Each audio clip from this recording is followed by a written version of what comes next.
All right. We're here. We're live. What's going on, everybody?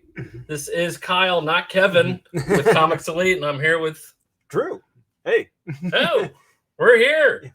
We're here with a legend, living legend, Aaron Wraith the God Lopresti. Welcome, Hey, sir. Welcome. Hi, thanks for having me, man. Appreciate it.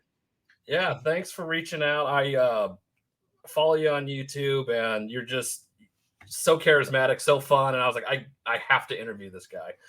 And so, been a big fan for a while. Yeah, and so starting out, you're one of those guys. And I was talking to my brother, and you know, I'm 33, he's 37. We're kind of that age group where kind of remember you, not really, kind of. And it was that name, like, where have I heard that name before? And then I look you up, and I'm like, oh my God, you've done everything. Yeah, I've got one of those classic careers where people are like, God, that sounds really familiar, but where do I know that guy from? Because I've done a few things that maybe stood out a little above the rest, like Planet Hulk or Wonder Woman, but I've never had a significantly long run on any one book that people would say, oh yeah, John Byrne X-Men, or Jim Lee X-Men, or you name it. I just move around quite a bit. I've worked on just about every character, but having the variety of being able to do that also keeps you from necessarily being well known for any one thing. And so that's kind of been my career in a nutshell. Yeah, it's kind of that blessing and a curse. You get the best of both worlds a little bit away. So I was reading on your website, you have a biography that I'm assuming you wrote, sort of thing, and it said that you spent a year in film. You spent 2 years in film school, and then another year reading scripts for TriStar. Yes, I mean, my goal since I was 12 was to be a comic book artist. I mean, prior to that, I was I would draw animated characters, cartoons and stuff that I'd see on TV, but I had no real concept of comic books until, I don't know, I was probably 10 or 11. And then I just started getting into them. And by the time I was, 12 years old, that's all I was drawing was comics. And that was kind of my vision for myself. And I think it was, when it was 1981. Yeah. I'd always been a big film fan. I mean, always, even as a little kid. But I saw Raiders of the Lost Ark in 81 when I was a junior in high school. And we happened to have a really good film program at the high school I went to. And we had a English teacher there who was really into film. And he, about that period of time, about 1980, they would film all the sporting events, football, basketball games, volleyball, everything, with 8mm cameras, right? And then they switched over to video. And so the school had all these 8mm movie cameras. And so this English teacher got all the movie cameras and started a film class. And so I took that, and with another friend of mine, ended up making a award-winning film in high school. And so then I started thinking, you know what, this might be a viable thing. And I just started something that was kind of a love of my growing up years, film. Started thinking, well, maybe this is something I could actually do. And I didn't pursue it all that hard. I went to Oregon State for a year to, at this point, I was like a huge Bernie Wrightson fan, and I had watched Wrightson and Barry Smith and these guys who had started off in comics and done comics for 4 or 5 years, and then kind of branched off and did their own thing, right? They were, trying to do basically, I guess, what we'd call comics as fine art. Mm-hmm. Yeah. Publishing prints and portfolios. And then, of course, Wrightson's Frankenstein book, which he originally intended to publish himself, but couldn't, and ended up having Marvel do it. But so I sort of was looking at that blueprint and thinking, well, if I go to school, I was very arrogant, and I thought, well, I don't need to go to art school, right? I can go and, I'll get a business degree so I can be more savvy when I'm, being a professional artist, right? And so I didn't do too well in business school. Business calculus was not kind to me. And so I left Oregon State after a year and started thinking, if I'm going to go to school, I really want to go and do something that I'm really committed to and really enjoy doing. And instead of like a smart person would have done, I go to art school, I went to film school instead, and ended up going to getting into USC Film School. Oh, nice. I was there for, I transferred in with all my general eds out of the way. So I was there for about 2.5 years, and down in LA for like 3 years total. And so when I graduated from SC, it's a very weird, the way they have it set up like an old, that they used to, I don't know now, but they used to have it set up like an old studio system, where like UCLA is completely different. UCLA, you can come in there, and if you're a rich kid, which I wasn't, but if you were a rich kid, you could like fund a $20,000 film if you could come up with the money and just do a graduate project, right?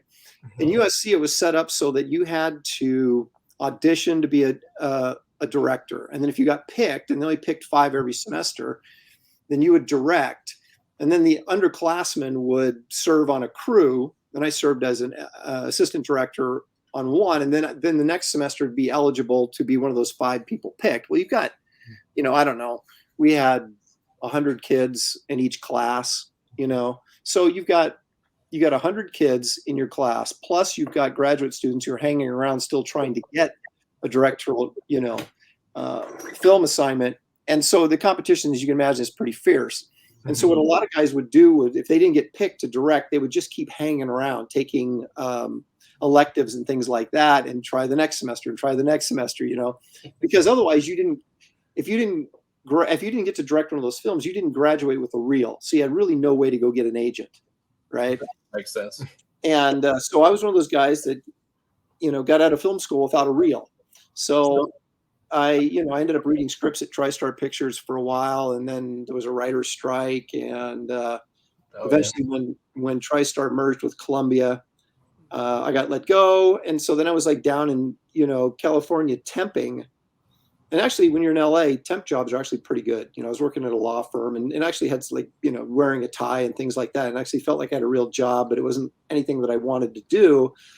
So then I started thinking, maybe this, this art thing wouldn't be so bad. But my biggest problem was I really hadn't drawn much since I got out of high school.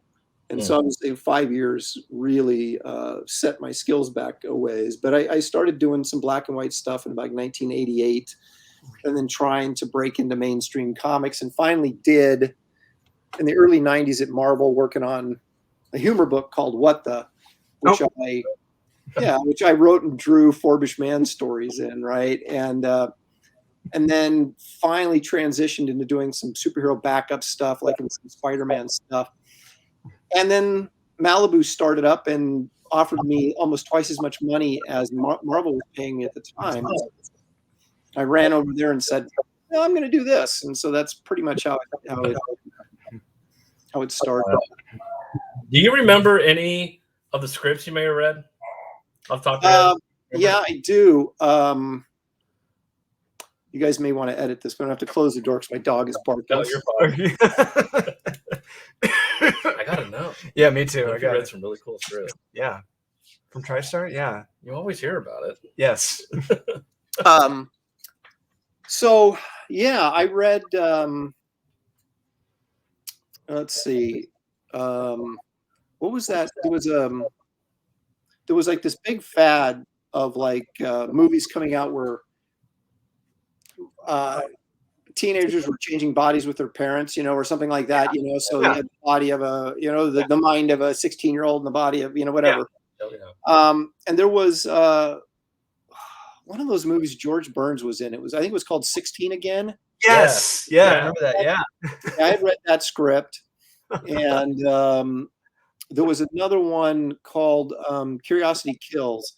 And it ended up being a USA Network movie featuring C. Thomas Howell. But they originally were looking for a vehicle for Bruce Willis. Huh. And I read the script and I'm like, okay, this dude's a kind of a wimpy photographer. I was like, this is not Bruce Willis. No. It's really, really good, but it's not a Bruce Willis vehicle. And so I guess it literally floated around probably for 5 or 6 years before it actually I was out of film school and I was working in comics when the movie came out. Wow. I remember reading that script, years ago or whatever. So it was a testament to how long it takes sometimes for that stuff to get made. But those are the two that I remember specifically that actually got turned into films. Wow, that's great. All right, so you brought up Malibu.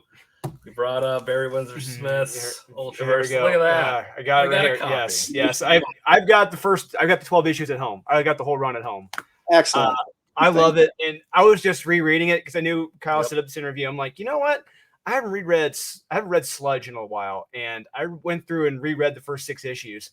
And I love it. I still love it. Your art on that is amazing. Oh, well, thank you. I think it's probably what I consider the first professional work I ever did in comics. The stuff I was doing at Marvel I was trying to figure out what I wanted to do. And the interesting thing about working for Marvel, especially at the young age that I was at, or at least young in my career, it just felt this enormous amount of pressure that, if I screw this up, my career is over. And so you try really, really hard not to screw it up. And as a result, you screw it up. And so I think when I was doing Spider-Man backup stories, I think Danny Fingeroth fired me at least twice for doing crappy work. And then I would say, no, I think I got a thing. And then I would do some new samples and send them in. And he goes, yeah, okay, this is what I'm talking about. And then he gave me another gig and I'd screw it up. And but anyway, I had sort of worked my way through that. And I was about to that's my dog. Cue the dog. I was about to, I think, take over or to get a Hawkeye miniseries, or I was being considered for it. And but then Malibu called and they were like, hey, do you want to do this work for us? And I think at Marvel I was getting paid $70 a page for penciling back then. And Malibu offered me $135. So I was like, yep. Okay. And plus I was a little ticked off because they had offered me She-Hulk after Burn. Oh, wow. And I was about to start that. And then John Romita Sr., who was art director, stepped in and said, this guy's not ready for a regular book yet. So he took it away from me at the last minute, which was, in retrospect, he was correct. But it's still, as a young guy, it ticks you off, right? And you're like, who do you think you are? So when Malibu offered me this at twice the money, I was like, see you guys later. And then in my honest opinion, going back through Sludge, I'm like, this guy is ready for prime time. Going through this art, it's creepy. It's terrifying, some of these pages. Yeah. Well, the interesting thing about Sludge was I wasn't the reason that turned out as well as it did. And I don't think it's, I think I've done way better stuff since then, of course. But the reason I made the leap, I think, artistically was, like I said, when I was at Marvel, I was always looking over my shoulder. I was always second guessing myself. I was always nervous and worried that I wasn't doing a good enough job. And, how should I draw this so they'll like it? And that type of thing. When I went to Malibu, there was zero pressure. And they just said, they just cut me loose and I could do whatever I wanted, basically. And so it was very liberating. And so it allowed me actually to kind of grow as an artist instead of being uptight all the time and trying to figure out what someone else wanted. I was just doing things the way I thought they should be done. And I was getting a level of trust from the Malibu guys to do that. And so I think I was able to sort of make a huge step in consistency and growth at that point. So speaking of that, what was it like working with Steve Gerber, another legend, Steve Gerber? Like, what was the collaboration like with that? Like, was it more you on the series than him, or was it more him at first than you, or how did that work? Well, it's funny. We met for the first time. Malibu had a big press conference, big weekend event thing to launch this whole thing. And that's the first time I met him. And we were sitting there talking. And he was talking about what he wanted to do with the book. And then I would say, oh, yeah, it'd be great if we did this. And after the conversation, it took about 5 minutes before both of us realized that I wanted to draw a monster book and he wanted to draw a crime book. And that we were like going to have problems. And so what happened was the first 2 issues came in and they were really, really, really good. I think it's some of Gerber's best writing. Some of it was, I thought, overtly violent. I mean, like way too violent, and some of the It's stuff pretty was, crazy. Yeah. It's pretty crazy. Yeah. I was really kind of uncomfortable drawing some of the stuff, and I was like, "Can we back off this a little bit?" You know. And he was like, "No, it's just I just had a son at that point," and he was like, "Yeah, it's it's just your filter kicking in because you have a kid. It's like, no, we want to supervise." And I'm like, nah. But anyway, it happened that he started getting late, and he was late for the third issue, or didn't have any ideas for the third issue, right? And so they'd sent us, Malibu sent us this like list of all these character names that they'd come up with that they wanted to use so they could get them copyrighted and trademarked, right? And one of them on there was Pumpkinhead. Yes. Yeah. I love that villain. He's great. Yeah. I want to do this. And so, I said, let's do this. And so they came back and said, well, we can't use Pumpkinhead because it's a movie. So they changed it to Lord Pumpkin. But anyway, so we had the character, and I did some design pieces for it. And I said, okay, well, let's use this character. And Gerber was like, he wasn't really sure what to do with it. And I can't remember if I suggested a couple things to him or how that went. But eventually he worked Lord Pumpkin in so he would be like a crime lord moving in the city, And so he got his crime element, and I got my monster element with, this kind of creepy villain. Mm-hmm. And so he did turn out a script that was pretty good. And then issue 4 rolled around. That's when we really started having problems where he just was not turning in any work. I mean, they told me stories, and he would literally come into the office and be like, I need money for rent. And they'd go then turn in some pages. And so they'd make him sit in the office and wouldn't let him leave until he finished the pages. And then they would give him the money for how many ever pages he wrote, right? Wow. So that was going on very early on. And so the issue 4 rolled around, and they were like, we got nothing from Gerber. We got nothing from Gerber. And I was getting to a point where I was like, I needed to start drawing or we weren't going to meet the deadline. And we had nothing. Right. So I said to Chris Olm, who was editing, I said, just let me write it. And he goes, oh, I can't take it away from Gerber and blah, blah, blah. And I said, okay, well, let me come up with a plot. Right. And I'll draw the issue and he can just dialogue it. He said, okay. So I came up with this Sludge versus the Alligator Man in the sewer story. Okay. And then, I was feeding pages to Gerber. I probably sent him the plot, and then he just sort of kind of took that plot and fleshed it out. And, but as I recall, I was drawing from my plot, sending him pages, and then he would dialogue them. So kind of like the Marvel method, kind of like the original Marvel method. Right, exactly. Yeah. Except there was no conversation with us. Like it was just like, okay, I'm going to do this. You dialogue. And so then we got to the 5th issue, and there was nothing happening at all. We were right in the same situation. We're getting down to the deadline. And they came to this conclusion. I said, look, dude, just let me write the next issue. I said, I got this Frankenstein idea. We'll do this. And he said, you know what? Okay, you write issue 5, and we'll let Gerber jump ahead to 6, 7, and 8, so that he can get ahead while you're writing 5 and then penciling in 5. And so I did the Frankenstein story and worked pretty closely with Chris Olm because I know they were a little nervous about just handing me script duties, right? And so we were kind of collaborating on the dialogue and what was going to go on this caption and all this kind of stuff. And so then by the time 6, 7, and 8, I think actually we agreed at like halfway through Frankenstein because Gerber had nothing, still had nothing, right? So that we would co-plot it, right? And I remember having this big conversation with the 3 of us on this conference call. And I remember saying, I said, Steve, I want you to realize I'm not trying to steal this book from you. And he goes, well, I'm not giving it to you. And I go, good. Then so we would sit and we talked about bringing Lord Pumpkin back for 6, 7, and 8, and just kind of what was going to happen. And then he would kind of write kind of a plot based on our conversation for those next couple issues. And then I penciled those issues. And then he finally got scripts done for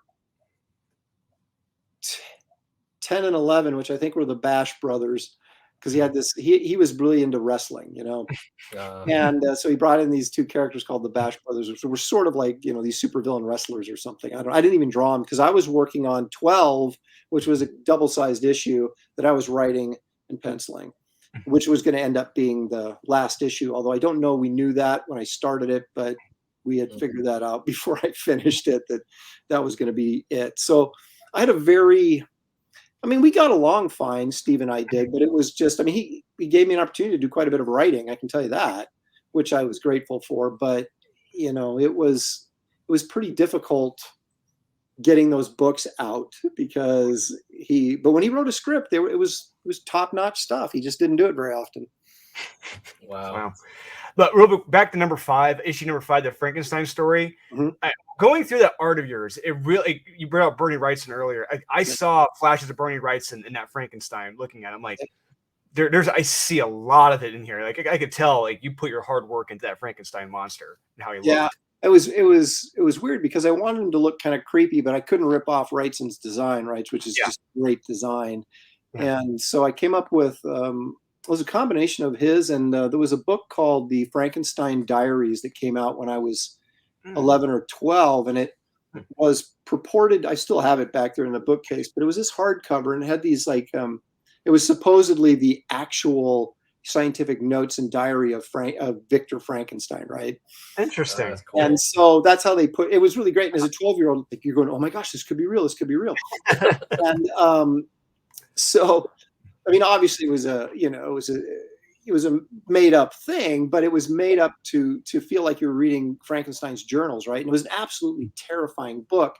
And it had all these pencil drawings.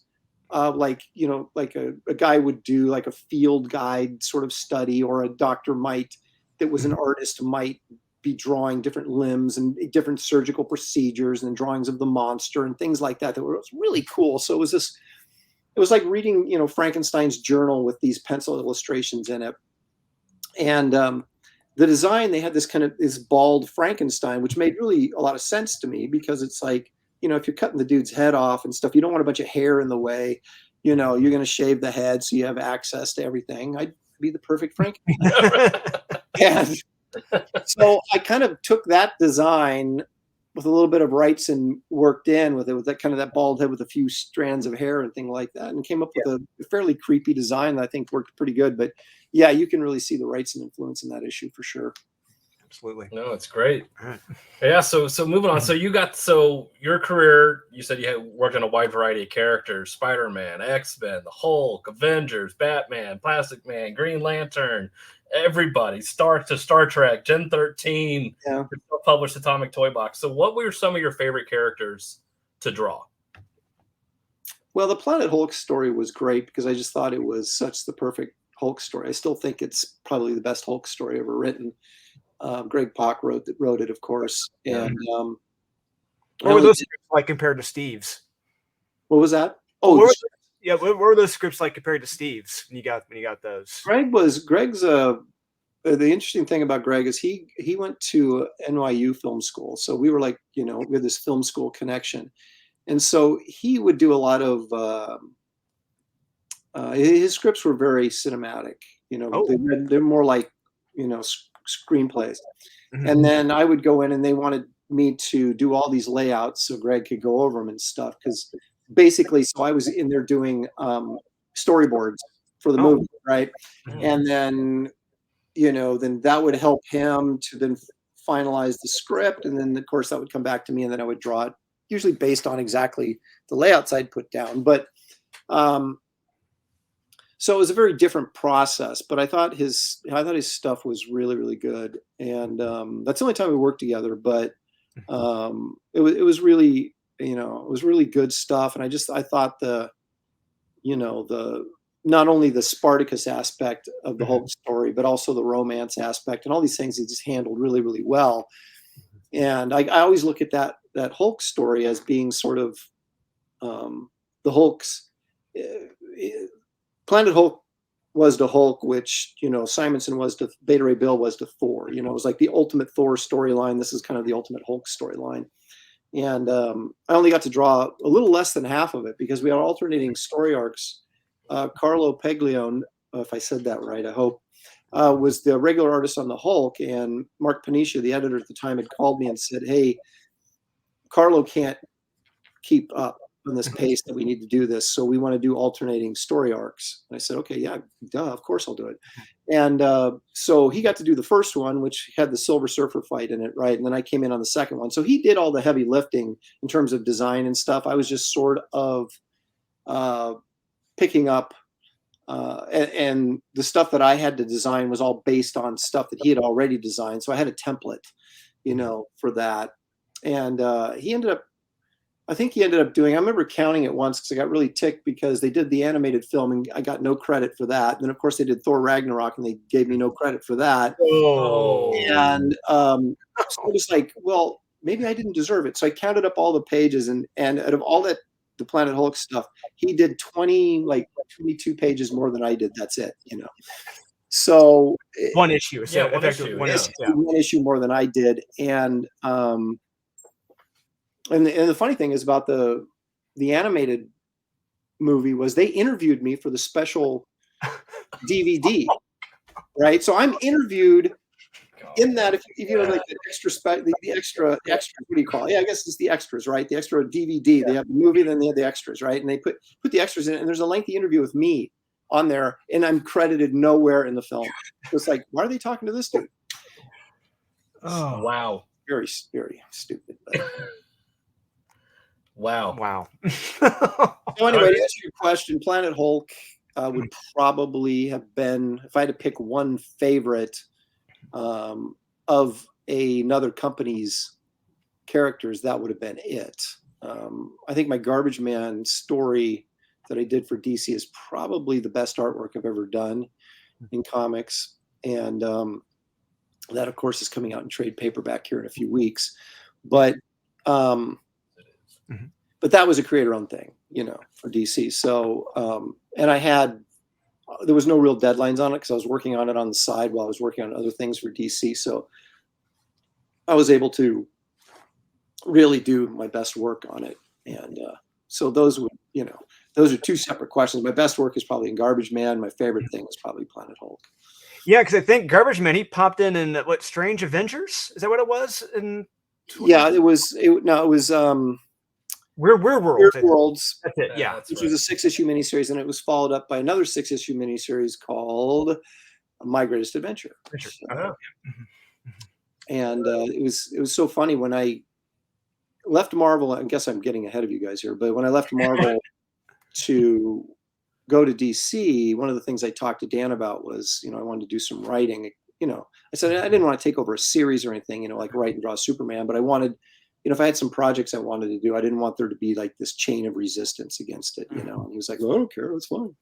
And then he said, in fact, we need a monster character right now because Swamp Thing was being held captive by Vertigo and he wanted it in the DCU. So he didn't have a legitimate monster book. So that's where I started working on Garbage Man. And originally it was going to be its own regular series. And then he said, no, let's just do it as a mini series. I said, that's fine.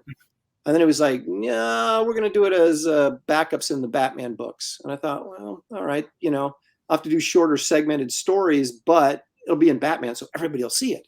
Yep. And then he's like, nah, we're not going to do that. We're just going to run it in an anthology miniseries that no one read. So I said, okay. He went from having his own series all the way to, you know, stuck in the middle of an anthology book that, you know, hardly anybody knew about. But that'll change. Yes, that will change. Yes. Such is life. Yeah. So is there a character you wish you got to work on that you never got a chance to? Well, okay, this is going to sound kind of dumb, but when I was at Marvel, I had a Man-Thing one-shot I wanted to do really badly. And I was going to do it as a giant-sized Man-Thing, you know, it's kind of a joke. And they were all like, oh, yeah, we'll do that. That's cool. We'll do that. And they kept putting it off and putting it off, putting it off. And then some other things happened, and that's when I ended up going to DC, and I never got to do it. So that's one kind of thing I regret. And, you know, I would have, here's a horrifying story for you. I was working on, I had been actually out of work for about 3 months. And I think, because I did Tachyon for DC shortly after I did Sludge. And that book did horribly. And I got blamed for it over at DC. And so I kind of got put on a blacklist. No one would hire me because they're like, well, this guy can't sell a book. You know, we're not going to hire the guy. So I went 3 months basically where I was just scratching together anything I could, you know, selling or anything I could do to, to get by while I was trying to land something. And I finally got back in at the X office, right? And they said, hey, we got a few. I think it actually started off with Jeff Johns had done a script for a Wizard. I think it was a Wizard. It was Ultimate X-Men 1/2, and it was a Wizard exclusive, right? So you'd get it, you'd order it through Wizard. And so I did that. Jeff Johns wrote it, and I did. It was like a 16-page comic, and I was able to get Danny Mickey to ink it. And I bled on those pages, man. And it looked really cool. Very, it was very 90s, very, really looked sharp. And Danny Mickey, of course, one of the top inkers in the field. So it looked really, really good. And so that sort of springboarded me to a few fill-in issues of X-Men. And I had done 3 issues, and Mark Morales was inking, and so it looked really, really good. I was really hitting stride. Everything was, looking good. And the assistant editor calls me up, and he goes, we love what you're doing, man. He goes, we are grooming you, he said, and this is a quote, we are grooming you to be the next big X-Men artist, right? Oh, I remember running out of my studio, going to my wife going, finally, I made it. It's fine. And then those guys got fired like a week later. And I went from next big X-Men artist to unemployed again. And that's when I ended up going to CrossGen. So wow. Close and yet so far. So speaking of CrossGen, there's a lot that can be said, and there's a lot that's been said about CrossGen. So just in your opinion, what was your experience like at CrossGen? I had a really good time, actually. It was really bizarre having to move someplace. Yeah. Because even at that point, we were all sort of doing Federal Express and all that kind of stuff. Right. And so it was like, why do we have to move to Florida? But Mark Alessi was under the impression that this Marvel bullpen actually existed in the 60s, which it didn't. And it was all fictitious, right? They all talked about like this is a big, the place they'd hang out and do work, and that was not the case. And so he wanted to recreate that environment, and so that's what he did. But it was an extremely expensive business model to do that. So you bring guys in, you're paying them on salary, not just for the work they do, but you're getting X amount of dollars per year, and you get health care and all this kind of stuff. So it was a terrific thing for us, who had always been freelancers our whole life, to actually have what felt like a real job. We'd work Monday through Friday, and then on the weekends we'd have the weekends off, and I could actually not do anything if I didn't want to, right? And the problem was it was just an unsustainable business model, right? I mean, we weren't, even though the books back then were generally selling in that probably 15 to 20,000 range, which wasn't bad for a startup company. And if you kept it down to maybe 6 books or something like that, 7 books, he might have been okay, but he kept expanding. So the cost of everything kept going up. But what we found out was that, there's a finite number of comic book buyers. The more you spread out those numbers, the less profit there is because there's not more people buying.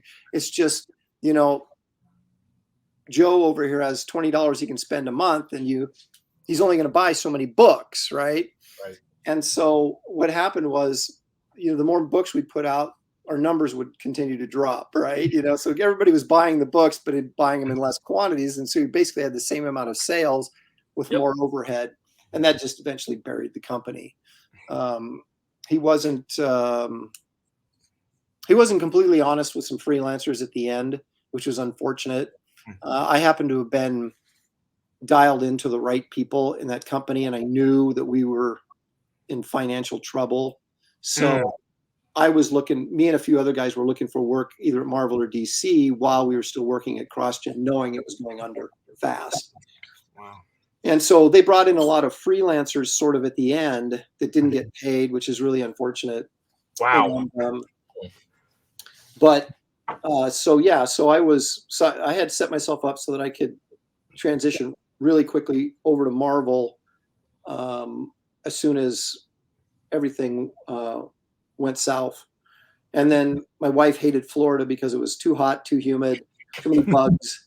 And so as soon as we were done with CrossGen, and the housing market boomed at the right time, so we sold our house for a lot more money than we paid for it, and we're able to move back to Oregon. And now we can't wait to get out of Oregon. So I can't imagine why. I don't know what's going on there. Yeah, it's such a wonderful place right now. It's wonderful. The scenery's terrific. Yeah, the scenery's terrific as long as you're not looking downtown. Yeah, or watching the news. Yeah, watching the news, which I try not to. Yeah.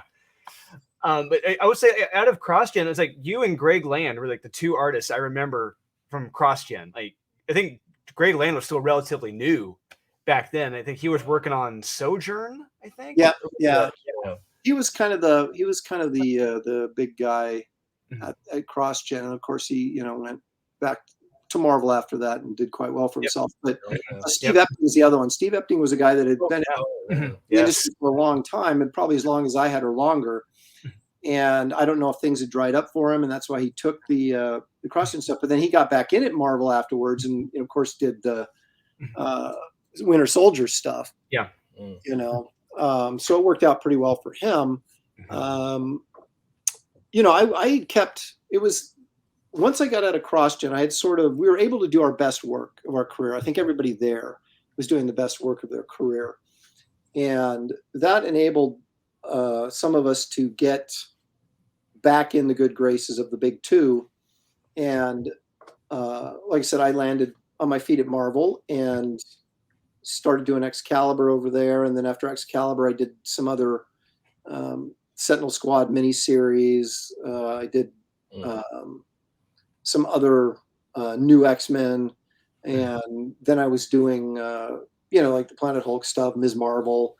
I did Miss Marvel. Yeah. Brian Reed's Miss Marvel, that whole run is fantastic. I loved it. Yeah, that was a lot of fun. And Brian was a guy who was like, "What do you want to draw?" And I'm like, "MODOK and giant monsters," and he just set me up, man, the whole run. So we were, had that big MODOK storyline that was in there, and then of course the big Monster Isle thing at the near the end of the run. And so I really enjoyed working on that book, but it was the companies that by that point had been, they wanted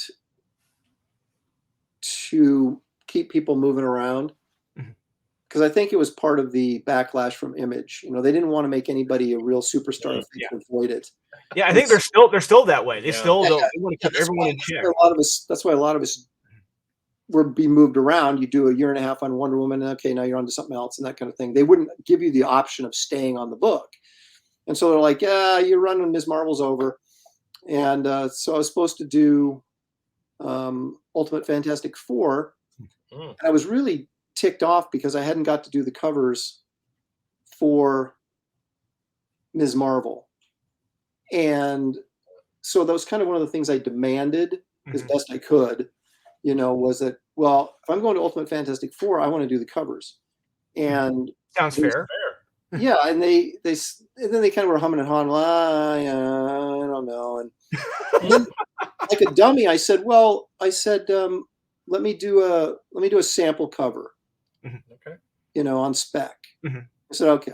So I did this cover, and then I was sitting there as I was finishing up. I was thinking to myself, I was sitting at the drafting table, and go, what kind of an idiot am I? I've been in this industry for 10 years, and I'm doing a sample cover to prove I can do covers. Right. This is absurd. So I really started getting ticked off, right? Yeah. And at this point, and I think they were jerking me around a little bit too, pardon the expression. And so at this point, I was kind of talking with Dan DiDio about maybe going over to DC. And so by the time I finished the FF cover, I sent it into them, and they said, "Oh yeah, okay, you can do the covers." And I said, "Okay, I quit." And then I went over to DC. And so, then I was at DC until they canned Dan DiDio, and that pretty much ended my career at DC once they, got rid of Dan, and all the editors that I basically had worked with for all the time I'd been there were all let go. And so then you're sitting there going, well, what am I going to do now? And of course, you know what I'm doing. Yes. Good transition. So now you're YouTube sensation. You're on Indiegogo. So what was that transition like? Like, were you scared? Were you terrified? Were you like, there's no way this is going to work? It was horrifying. I was, because I had tried to, when I was still working at DC, I tried to launch an Indiegogo campaign with Garbage Man. I backed it. I was hoping it would get funded, and I was disappointed that I was disappointed more people didn't know about it. It's coming. Years late, but it's coming. Yeah. But I didn't really understand what it took to crowdfund. And so, I did all I could on social media, but that's nothing. You have to have a YouTube channel. You have to have a platform. And if your YouTube channel isn't big enough, you have to find another platform that's bigger than you, that's willing to promote you and stuff like that, which and with Wraith of God turned out to be, Ethan Van Sciver and Comicsgate, right? But so I had failed miserably once before, and so I knew what just the bare minimum I have to make, right? Because you look at the numbers and you say, wow, he made over $100,000. Well, there's shipping, printing, paying the other, the colorist and the letterer, and maybe the inker. In my case, I don't have to because I'm penciling in anything. You pay yourself. Right, exactly. You got to pay myself to do this. And then, all the stretch goals are all extra printing, that goes into that. So, you're not just putting in $100,000 and going, we're going to Acapulco. It's, a good portion of that money is going back into production of the book. So you have to hit a pretty decent number for it to be viable. Right. And I had no idea if I was going to hit it or not, but I did understand, and it became clear to me that if I was ever going to do that, I had to have a YouTube channel, and I had to start establishing, a fan base that I could lean on when I launched something like this. And so by the time I launched Wraith of God, I'd been on YouTube for 2 years, and obviously I didn't have, 145,000 followers or subs like, Ethan Gerber does, or somebody like that, or the Star Wars girl who's like, geez, 200, right? It's like, but you have to be way better looking than me to get 200 subs. So, but I was doing what I was doing, kind of plodding along and talking about Wraith of God. Oh, I'm going to do this, I'm going to do that. So it was always in the back of people's minds. And so, and then you put it up as a pre-launch thing, right? And I was really nervous even to do that, because I'm like, once you put it up, man, you're committed. Yeah. Right? Oh yeah. You got to do it. And even if it fails, you sort of have to do it, because I couldn't have 2 failed campaigns in a row. Right. So I said, even if I don't make a lot of money on this, I got to find a way to do this and get it done. So I was really nervous, and this whole year had gone by since the last time I'd worked at DC. Right. And so I was doing fine on commissions and original art sales, which was just remarkable to me, Look at that. Literally by the grace of God, I was just like getting carried through, but I just kept thinking, this is not going to last forever. I can't do commissions until I die. Maybe I don't know. But so I was like, I've got to do something. So, nervously I said, okay, everybody's like, just launch the page. You can leave it up for 90 days if you want to. You can leave the pre-launch up as long as you need to, and blah, blah, blah. And so I finally launched it. And I think I got up to almost 900 pre-signups. Now, I had 245 total backers for Garbage Man, right? So I already had 900 people sign up in advance. And I knew that probably not every single one of those was actually going to buy it, but you're starting thinking, okay, maybe I'm in that 500 to 600 buyer range, right? And you start crunching numbers and going, maybe I can get just to that bare minimum I need to do this and not starve.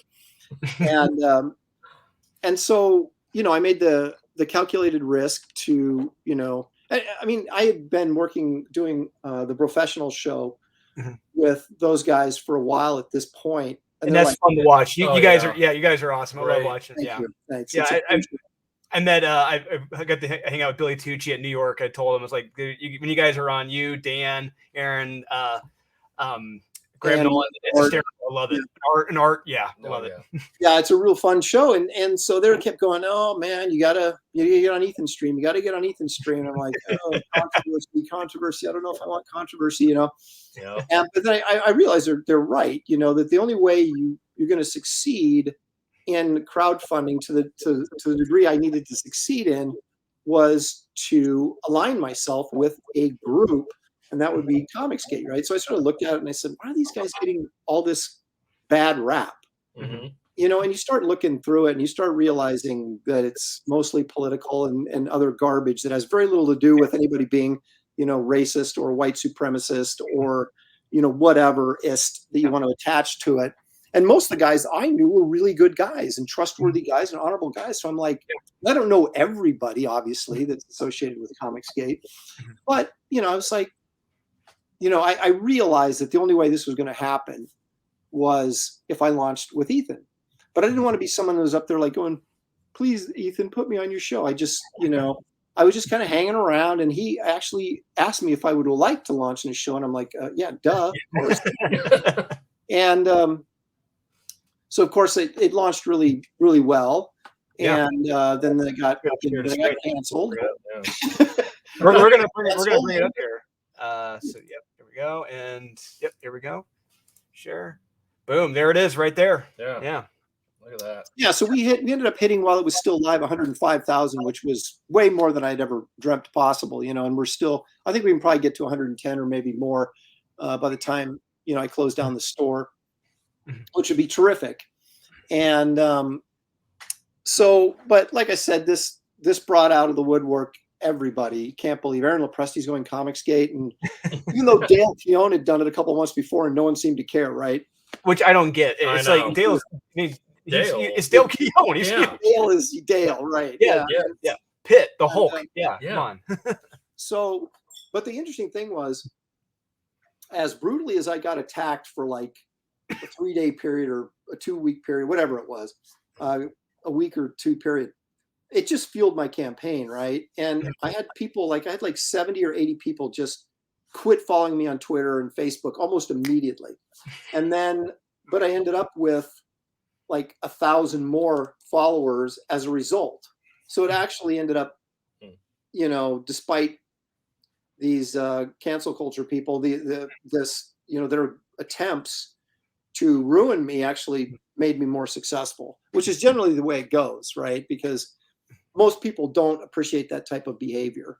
And so they're going to support something that, you know, is getting picked on, as it were, and which, to, you know, I'm thankful for, obviously, but as a creator, you're kind of like, man, I'd much rather have people buying this book because they want to buy the book, not because they, you know, they're pissed off at these other people. But I think I'm giving them a book that if the end of that had not happened, that there would be something they'd still want to buy, you know? And I think a lot of people did say that to me. They're like, oh, I didn't even know about this till I saw all the crap on Twitter. So I went and checked it out and backed it. But this looks really cool, you know? So you're like, you know, whatever it takes to get people to the site. Yeah. You know?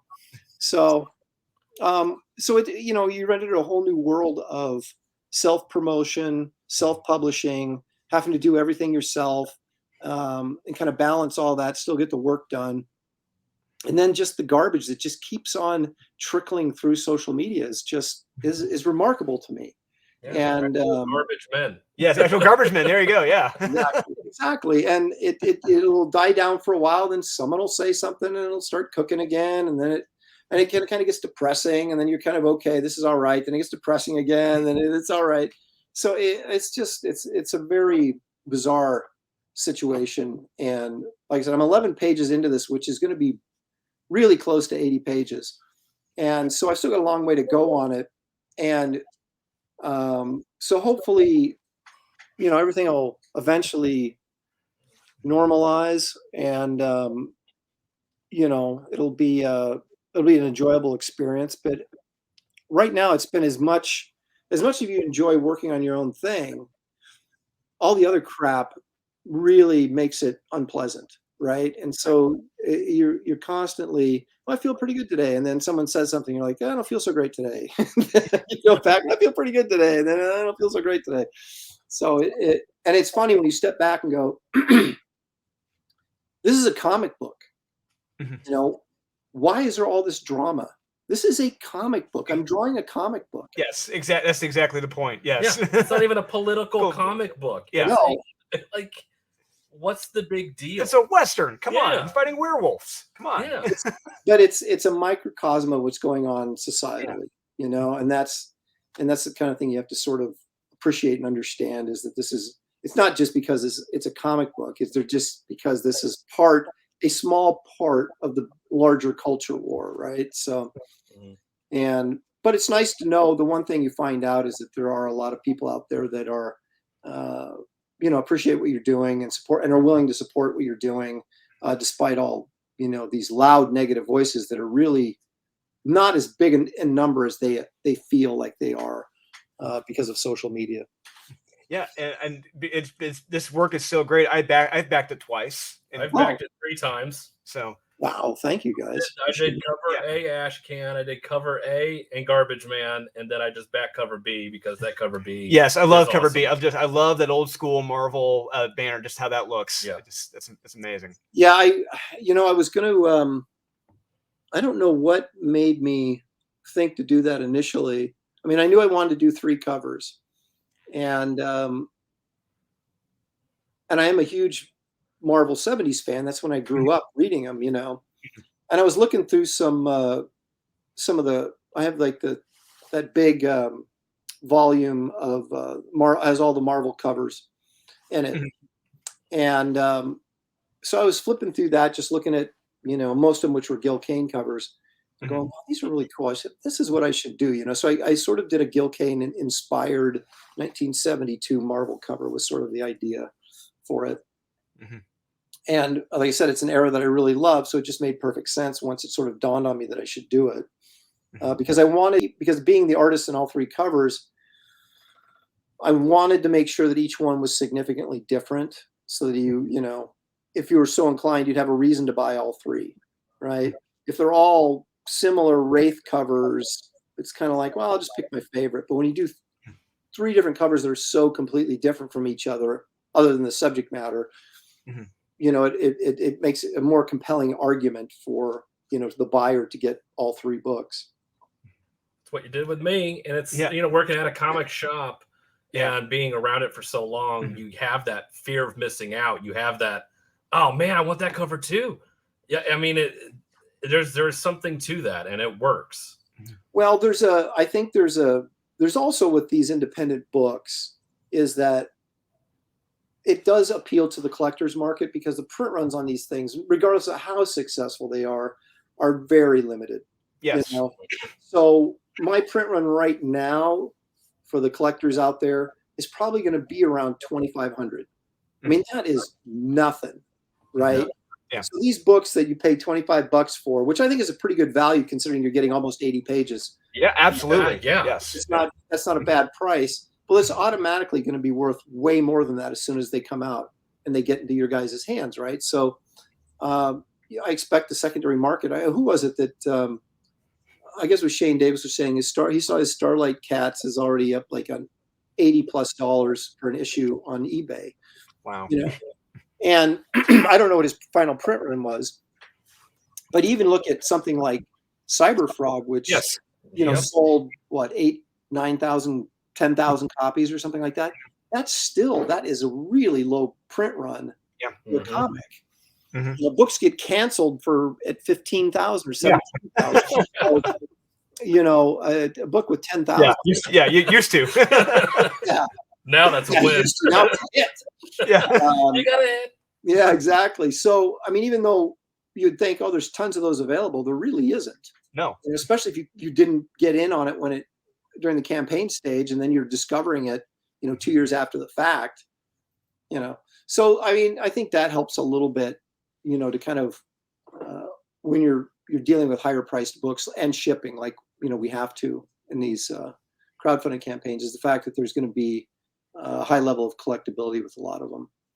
So, yeah, there's that that stigma around crowdfunded comics. It's trying to explain to people, it's like, no, I'm paying to have you make this book. Most people see it as, I give you $25, I want my book now. Right. Mentality. And it's like, you have to break that barrier of, listen, it's a little different now. Yeah. Right. And I'm thankful that there's a lot of guys that came before me. Obviously, Ethan was very obviously the trendsetter. Yeah.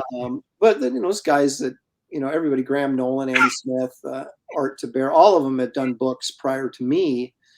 and John Malin, guys like that. They've all done books, and sort of Mike Miller. They've all kind of established how this works. So it's not as shocking to the system, I think, to buyers now. They kind of get the process.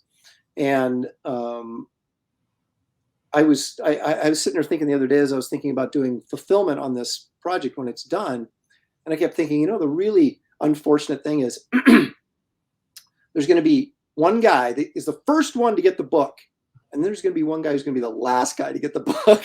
Yeah. And the difference is going to be about a month, and I feel bad for that last guy who's waiting, like, where's my book? Where's my book? And it finally shows up because he was just happened to be the last one to get shipped out, Hey, we're going to review it when it comes out. So if I'm that last one, you better watch out. I'm just going to plead with everybody, no spoilers, because there's a lot of stuff that's revealed in this story that it is kind of a mystery story as well, and so there's a lot of spoilers in it that you wouldn't want to ruin. So I'm going to be begging everybody, if you read it, just you can say how much you love it, but don't say that.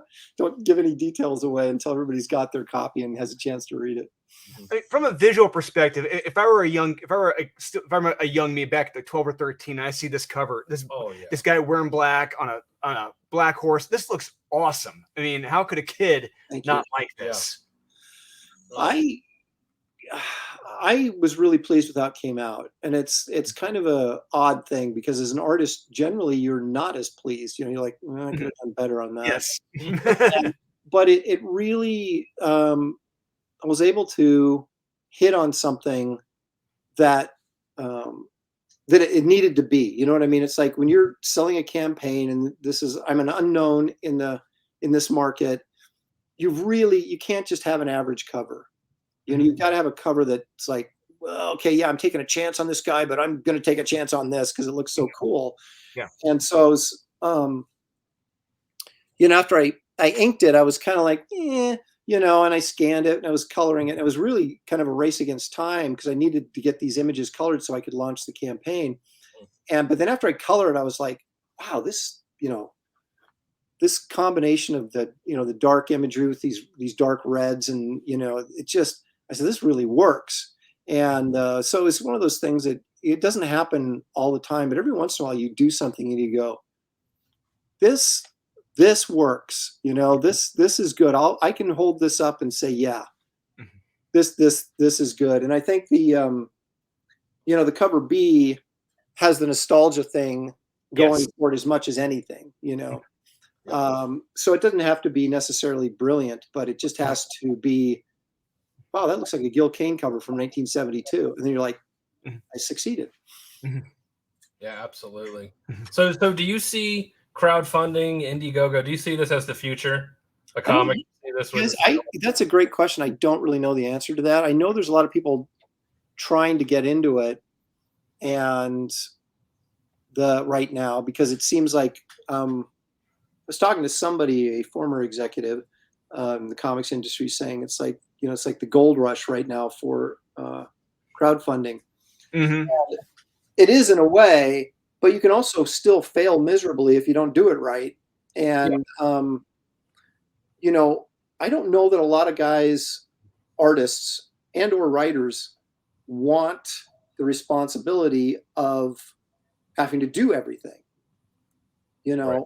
I don't mind it because I'm kind of type A that way. I don't really trust people not to screw stuff up. So the more although it gets hard to manage everything, at the same time, there's this great feeling of satisfaction that you are in charge of everything, and the decisions you make are the ones that are going to end up on the page, and how the book's put together and all that kind of stuff. So you don't have to, close your eyes and hope when you see it come back from the printer that it's everything you hoped for, But I don't know that there's a lot of guys that want that much stress and responsibility.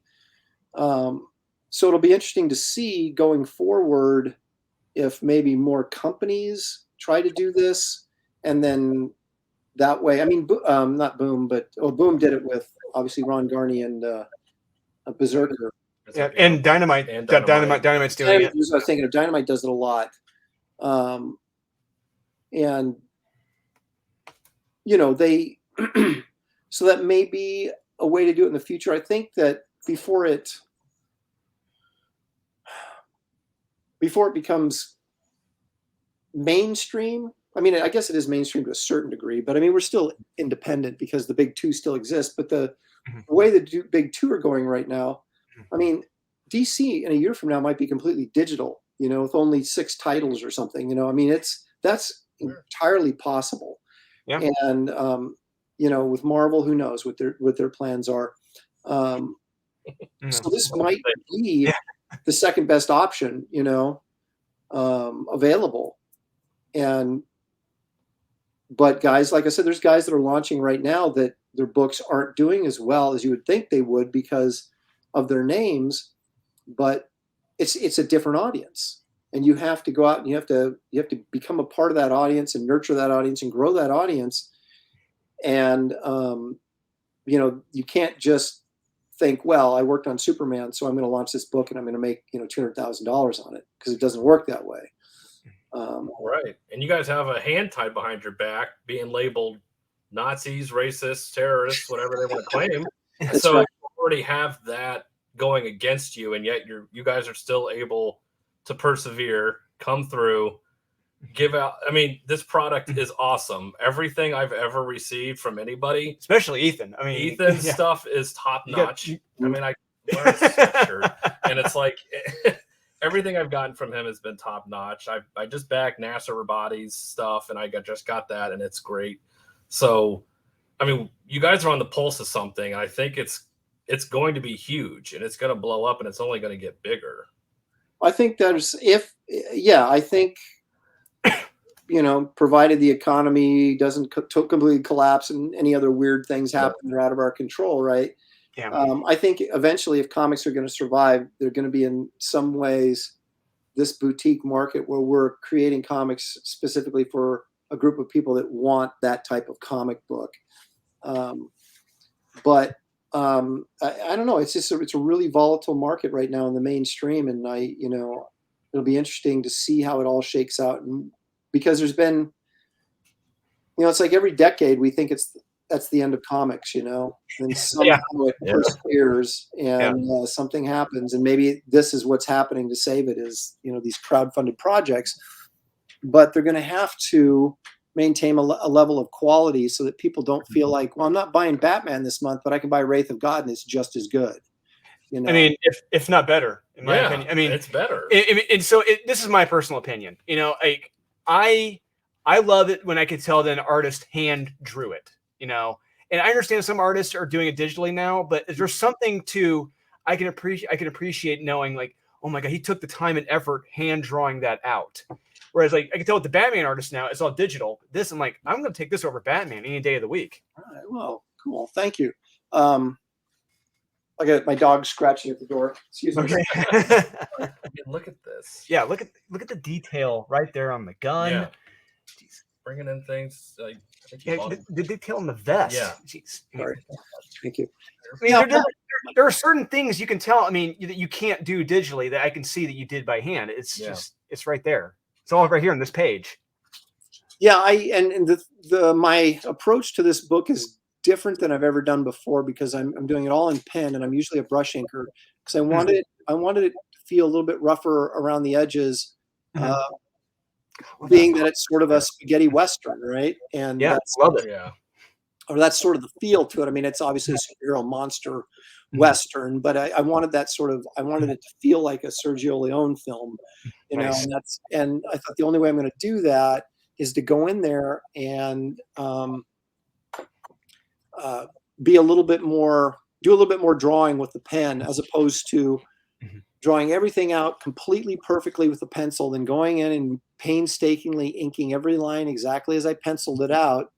That I need to do it a little bit looser. So my pencils are looser. I'm going in and doing a lot of the detail and stuff with the pen.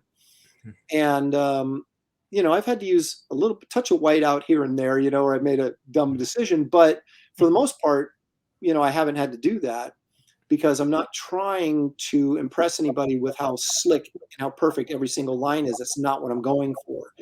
And so it's been really, I don't know if I've saved a great deal of time thus far. And in the doing it this way than I would if I was doing it the old way I would do it, being very tight pencils and very clean inks. I think I am doing it faster, but it's not skimping on the detail. Obviously, there's tons of line work in it. It's just that I'm doing it once instead of twice. Mm-hmm.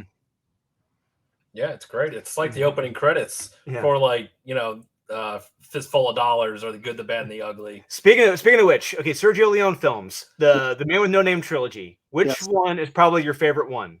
I gotta know. Well, actually, my favorite, I like High Plains Drifter, but that I think was directed by Clint. Actually, it wasn't directed by Sergio Leone. Mm-hmm. I like High Plains Drifter a lot. If I had to pick a Sergio Leone film, I might go with. It wasn't the Clint Eastwood one. It was Once Upon a Time in the West with Henry Fonda. Oh, yes. Charles Bronson. Yeah, that was good. I thought it was Henry Fonda was really interesting as this really sort of evil guy, which you didn't really see that much him play that type of character. And then Jason Robards in that. I forgot he was good in that too.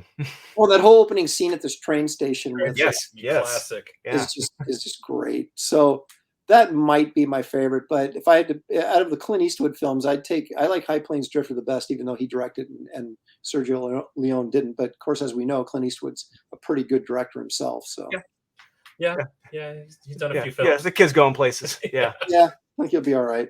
Is he like 90 now or something? He's still directing. Amazing.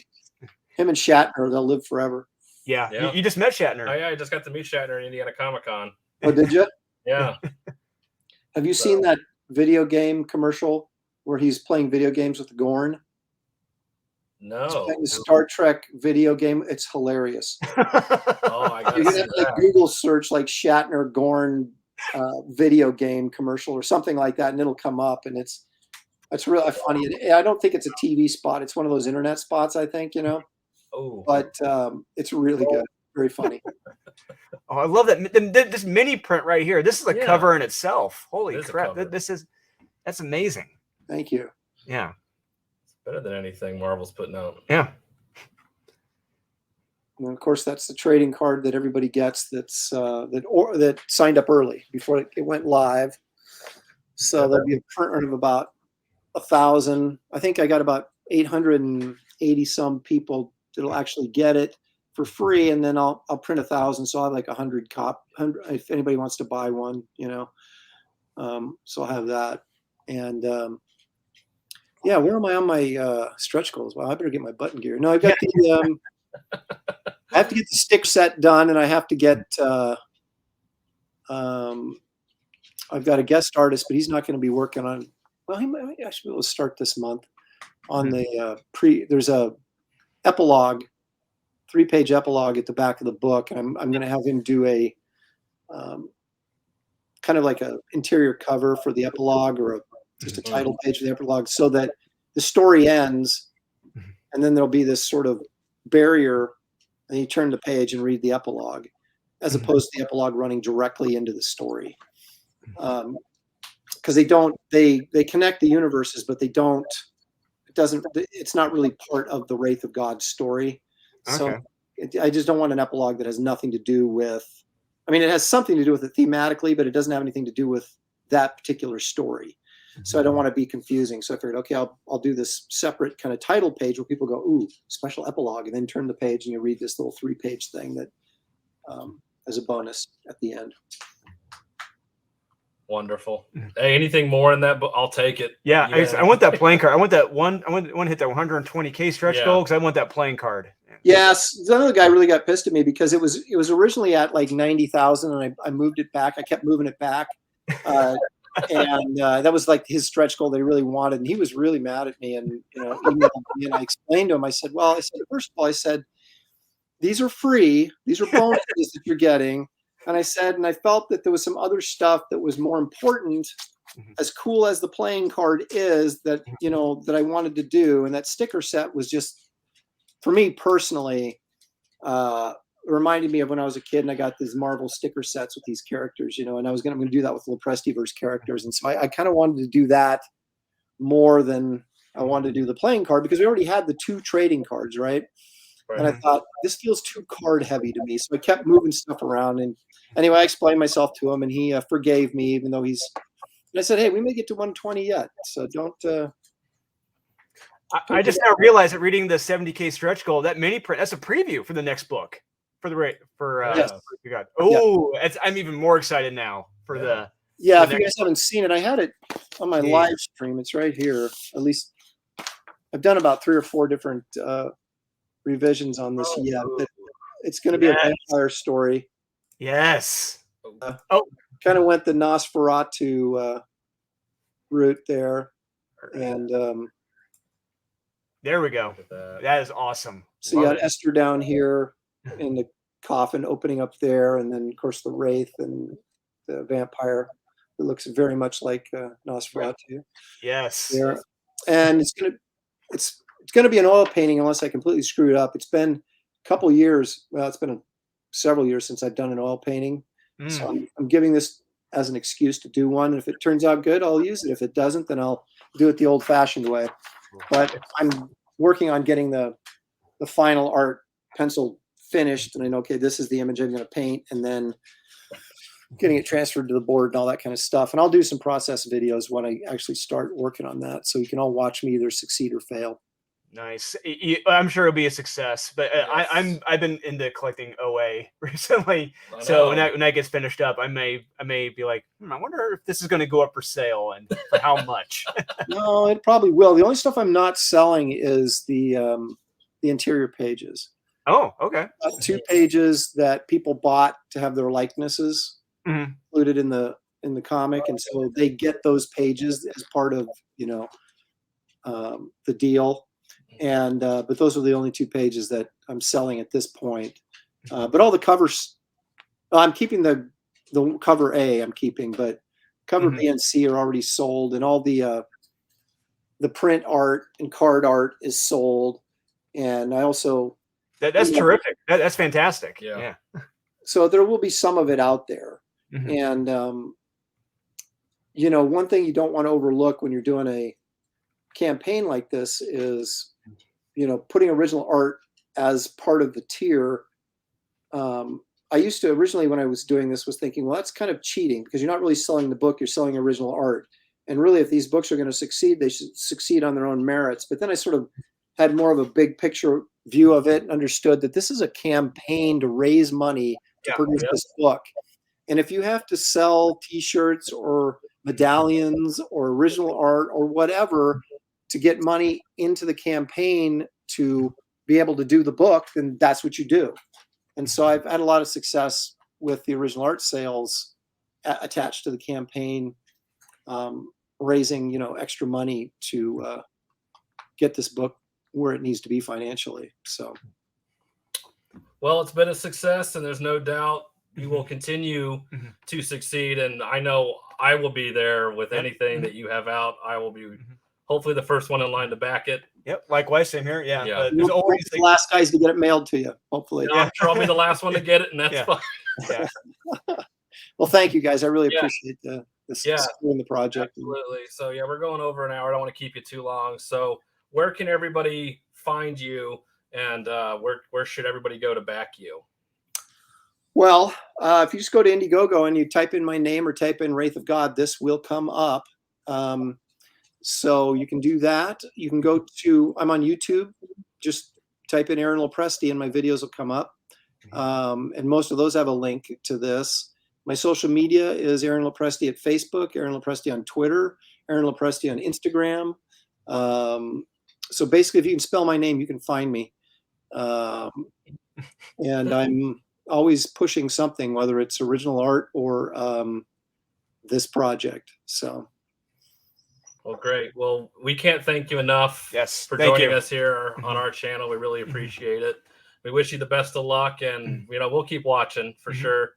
Comicsgate Kings is great. EVS's shows are great. So you definitely have us. We're big fans. Yes. Thank you very much, guys. I really appreciate you having me and taking the time to do this with me. No problem. Thanks for coming on. Absolutely. So everybody, remember out there, buy what you like, collect what you want. Don't listen to the haters. And we will see you again. Take care.